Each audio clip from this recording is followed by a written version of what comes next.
Shalom, keluarga Allah dimanapun Anda berada. Puji Tuhan, kita bisa berjumpa kembali dengan Renungan Harian Livingstone edisi 30 Maret 2022 dengan judul Bersukacitalah dalam Tuhan. Firman Tuhan pada kesempatan ini kita ambil dari Filipi 4 ayat 4. Bersukacitalah senantiasa dalam Tuhan. Sekali lagi kukatakan, bersukacitalah. Sukacita.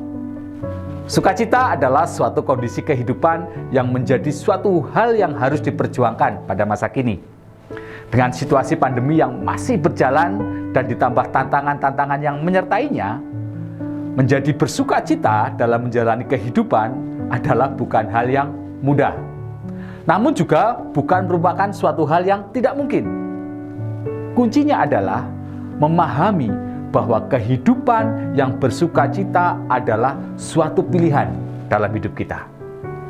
Rasul Paulus ketika mendorong jemaat di Filipi untuk hidup bersukacita, seperti dalam ayat bacaan kita hari ini, dia tidak dalam keadaan baik-baik saja. Alkitab mencatat bahwa dia ada dalam penjara. Sementara Paulus ada dalam penjara, ada orang yang memfitnah dia dan mencari keuntungan diri sendiri melalui pemberitaan Injil. Tidak hanya itu, Rasul Paulus sedang menantikan vonis terakhir yang sangat mungkin berujung pada kematian. Intinya, hanya dengan mengalami hal-hal tersebut sudah cukup untuk membuat Paulus tidak bersukacita. Namun, Rasul Paulus terus menyerukan dan mendorong agar jemaat bersukacita dalam kehidupan mereka. Apa yang menjadi rahasia sukacita dalam kehidupan Rasul Paulus? Jawabannya adalah karena ia membuat keputusan atau pilihan untuk bersukacita dalam Tuhan. Tuhan adalah sumber sukacitanya dan ia memilih bersukacita di dalam Tuhan. Dari banyak ayat kita dapat mengetahui bahwa bersukacita adalah merupakan perintah Tuhan. Bersukacitalah sebab hari ini adalah hari yang dijadikan Tuhan. Seperti tertulis di Mazmur 118 ayat 24. Bergembiralah dalam Tuhan, maka ia akan memberikan apa yang diinginkan hatimu. Mazmur 37 ayat 4. Dan ada banyak ayat yang menunjukkan kerinduan Tuhan agar kita bersukacita.